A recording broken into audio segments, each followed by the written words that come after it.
Well, hello everyone. Sorry, today we're only going to do one video just in a different venue, so I don't have double videos going on. It is the week of October 3rd, and we're going to be going all the way to October 9th. And yeah, we're going to look at what's up for us. I'm using a little bit of a different deck today. And yeah, we'll just see what's coming up, what we need to look at, what we need to discuss for this week. So here we go. Let's shuffle that up, and I'm going to pull the first card, and this is the Chariot. So lots of movement this week. If you want to move forward in your life, start taking um, the steps to, let's say, move residence, to move countries, to move jobs, to relocate objects in your house is a great time. You could think of this as feng shui as well, like moving the energy in your house. So the Chariot talks about a lot of movement. I guess I should put it this way so it won't be upside down for you. It's right side up for me, upside down for you. All right, so maybe if I turn this around, are we going to get, yeah, so let's turn it around.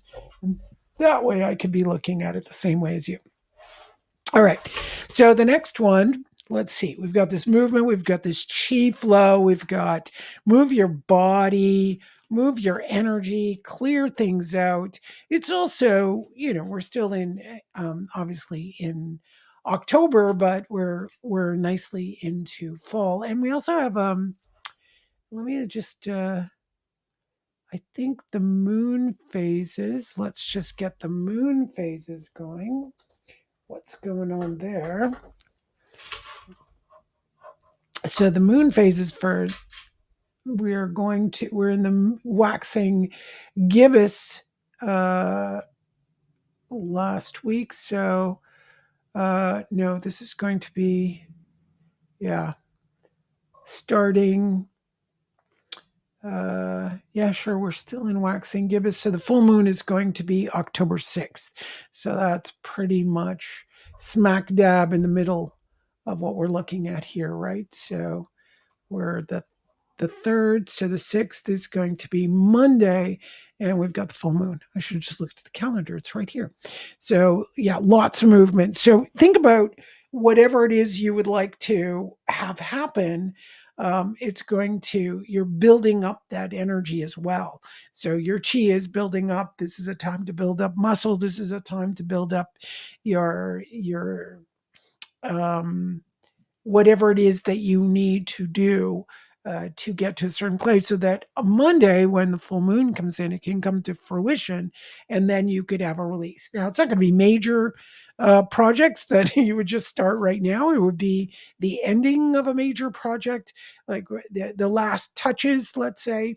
But it can also help you build up momentum for the next project and what you need to let go of to on Monday to be able to continue through the next cycle, right? Because sometimes we have to build, like, let's say I have an idea today of what I'd like to have build up. That idea starts moving in my mind, right? That's air is the mind, and you think about, okay, what do I want to do? And you really think on it, you set that intention. And then on Monday, what would happen is once the full moon comes in, then as you get to the seventh, those 2 weeks of approximately 2 weeks of waning moon, you'll be letting go of the things that don't work in your project. You'll be letting go of uh, whatever takes up space. Like, let's say you're um, this time of year for me, I go walking, but might have to let go of walking as it gets colder and colder, and start to think about, oh, maybe I need to go to a gym, but slowly I'll change that over to a gym depending on the temperature. Maybe I'll go to the gym once in a while, so it'll be clearing out space for me to make those changes. So it can be as subtle as that. So let's see what else is in store for us this week. So the Chariot, because it's a major arcana, gives us a sense of the more grandiose view of things, a larger view, the multidimensional view, the metaphysical view of things. Let's see what the next card brings. this one, oh, we've got another major arcana. This is a world. So it's definitely telling us that whatever we set in motion, whatever we're moving, whatever we're thinking about moving, whether it's your, as I said, your chi flow, whether it's a project, whether it's investment, whether it's your body, this this card says that the world, usually I like to look at this card as it's the world is your oyster. So, in that, it means those potentials can be realized. Those potentials can be acquired. It depends which direction you're going in. So, if you're in a place where you need to come to the end of a project, well, you're going to get it done. This week is a great week to get that done and have those things come to fruition.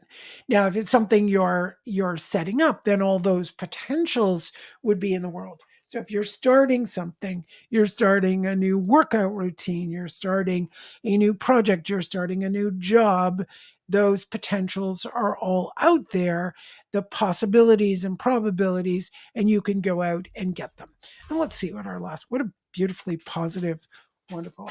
I'm doing separate shuffles on each, which I don't always do. I just kind of pick, but this one I'm doing separate shuffles.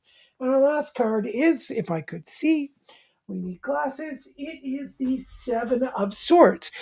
So interestingly enough, the Seven of Swords, what that ends up, usually this card is delineated as futility. Now, futility can be a terrible thing when we're trying to think of doing something. But in this case, your mind coming up with things to interfere with the two major arcana. It's like saying human competing against God, right? The human mind against God's mind. That's exactly what this looks like. You can't do that. So it would be futile to come against God. To use your seven swords, you'll have to just hold them, and one will have to be laying down, as you can see in this card. You're holding up your swords. It's completely futile. There's no fighting. Everything's on the ground or in your arms, and the other sword is laid down.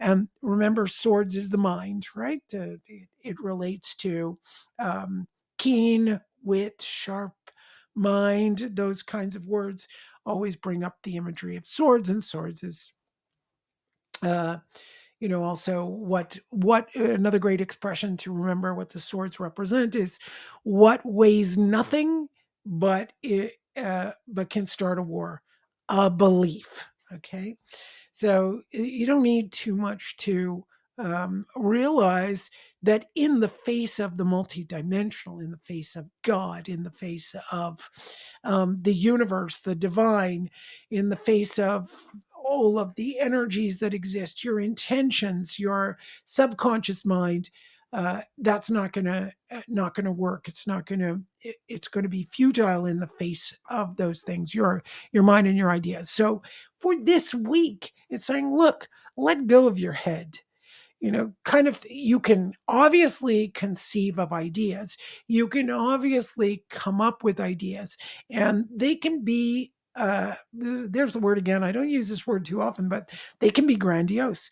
And when something is grandiose, when something is nice and big, yeah, sure, you don't have to believe that every detail is going to come into fruition, but it's a good idea to create in a very big way the next possibility for your life, the next ideas, the next thoughts, the next pieces, and anything you think that could outsmart you, anything you could think like, oh, will that work? Won't this work? Those kind of thoughts are futile. You can conceive of something in the mind. It is not about your thoughts. It's not about your thinking. It's conception in the mind, and then have that manifest. So the only thing that will block these things is the part of your mind or your part of your head that blocks things. All righty. So there we go. Have a great week. Enjoy that. Have some fun with the transition of the full moon on Monday and see how letting go of some of your thoughts, those futile thoughts, will also help you out, right? That is going into a part of this reading is where the futile thoughts will. Um, it'll be necessary to release them by the time you get to the second half of the week or the latter part of the week. Time to let it all go. All right. Have a wonderful week and see you next week. Bye.